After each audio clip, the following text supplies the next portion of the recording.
வணக்கம். Hi, hello and welcome to Bobby food house cooking with love.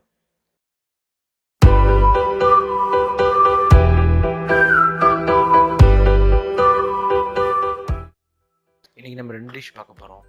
ரெண்டுமே மிளகு base பண்ணி. ஒன்று வந்து மிளகு ரசம், இல்லை அரைச்சி விட ரசம்னு சொல்லலாம். இன்னொன்று பொட்டேட்டோ பெப்பர் ஃப்ரை. ஃபஸ்ட்டு ரசம் எப்படி பண்ணுறதுன்னு பார்க்கலாம். கொத்தமல்லி தழை கடைசியாக மேலே தூவுருக்கு, அண்ட் வரமிளகாய் 2, வெந்தயம் 1/2 டீஸ்பூன், கொத்தமல்லி 2 டீஸ்பூன், பெப்பர் 3 டீஸ்பூன், சீரகம் 1 டீஸ்பூன், பூண்டு 3 பல். இது எல்லாத்தையும் ஆயில் எதுவும் இல்லாமல் வறுத்து அரைச்சிக்கோங்க.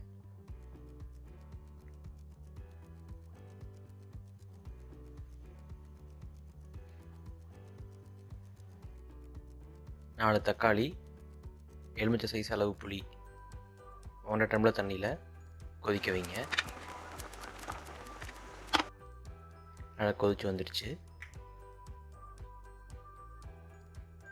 தக்காளி புளி நல்லா புளிஞ்சு எடுத்துக்கோங்க. எடுத்துட்டு அது 4 கப் தண்ணி, 1/2 டீஸ்பூன் மஞ்சத்தூள் ஆட் பண்ணிக்கங்க. இந்த அரைச்ச அரவையை இதில் சேர்த்துருங்க. இப்போது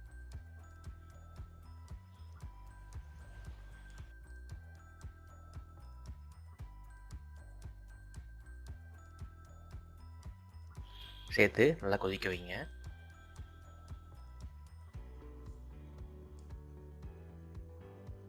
ஒரு 5 நிமிஷம் கொதிச்சா போதும். அதுக்கப்புறம் கடலெண்ணெய், கடுகு, கருவேப்பிலை தாளித்து சேர்த்துக்கலாம்.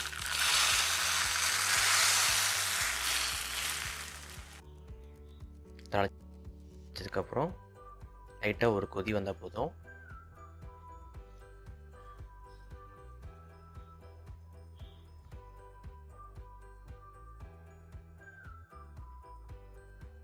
நெய் ஒரு 1/2 டீஸ்பூன் சேர்த்திக்கலாம், ஆப்ஷனல் தான். அடுத்து பொட்டேட்டோ பெப்பர் ஃப்ரை பார்க்கலாம்.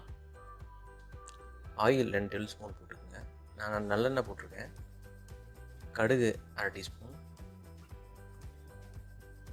கடுகு பொரிஞ்சிருச்சு. அதுக்கப்புறம் கடலைப்பருப்பு போட்டுக்கோங்க.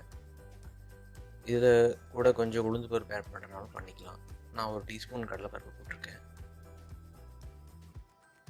நல்லா பொன்னிறமாக பொரிஞ்சு வந்துருச்சு. அதுக்கப்புறம் கருவேப்பிலை ஆட் பண்ணுங்கள்.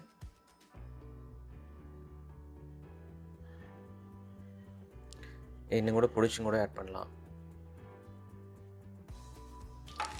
அதுக்கப்புறம் நல்லா வணக்கி விடுங்க. ரொம்ப வணக்க வேண்டாம், கருகாத அளவுக்கு வணக்கிக்கிங்க. சீரகம் 1 டீஸ்பூன் போடுங்க. சீரகம் சேர்த்த உடனே சீக்கிரமாக உருளைக்கிழங்கு ஆட் பண்ணிக்கலாம். கருகிருச்சுன்னா அப்புறம் கசக்கும். பொட்டேட்டோ வந்து இந்த மாதிரி சின்னதாக, இந்த மாதிரி கியூபிக்கெல்லாம் சின்னதாக வெட்டியிருக்கேன். அப்போ தான் சீக்கிரம் வணங்கும், டேஸ்ட்டாகவும் இருக்கும்.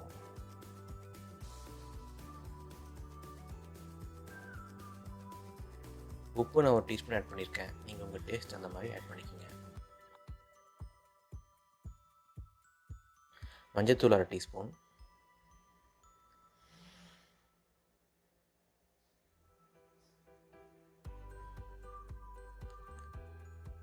உருளைக்கிழங்கு வந்து நான் வந்து ஒரு 10 நிமிஷம் குக் பண்ணி அதுக்கப்புறம் தான் ஆட் பண்ணியிருக்கேன்.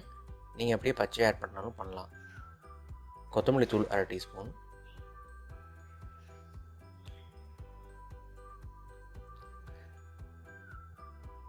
அதுக்காக பெப்பர் ஆட் பண்ணுங்கள். பெப்பர் வந்து 2 டீஸ்பூன் ஆட் பண்ணியிருக்கேன். பெப்பர் சேர்த்ததுக்கப்புறம் ரொம்ப வணக்க வேண்டாம்.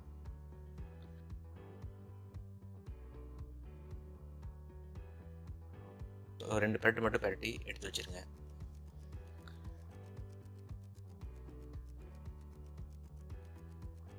நமக்கு சாப்பிடும்போது அந்த பெப்பரோட ஃப்ளேவர் இருக்கணும், அப்போ தான் நல்லாயிருக்கும். மெயினாக இன்றைக்கி 2 டிஷ் நம்ம பண்ணியிருக்கோம். இந்த ரெண்டுமே வந்து இந்த சீசன் அண்ட் இந்த வெதருக்கு தகுந்த மாதிரி நம்ம பண்ணியிருக்கோம். இந்த சீசனில் நீங்கள் பண்ணி சாப்பிட்டா ரொம்ப நல்லாயிருக்கும் ஆக்சுவலி. அண்ட் பெப்பர் சேர்த்ததும் ரொம்ப நல்லது. இந்த ரெண்டுமே நல்ல ஒரு காம்பினேஷன், ரொம்ப நல்லாயிருக்கும். கண்டிப்பாக நீங்கள் ட்ரை பண்ணி பாருங்கள். தேங்க்யூ ஃபார் வாட்சிங். இந்த வீடியோ உங்களுக்கு பிடிச்சிருக்கும். லைக் பண்ணுங்கள், கமெண்ட் பண்ணுங்கள், ஷேர் பண்ணுங்கள். பாபி ஃபுட் ஹவுஸ் சேனலுக்கு சப்ஸ்கிரைப் பண்ணுங்கள். நன்றி.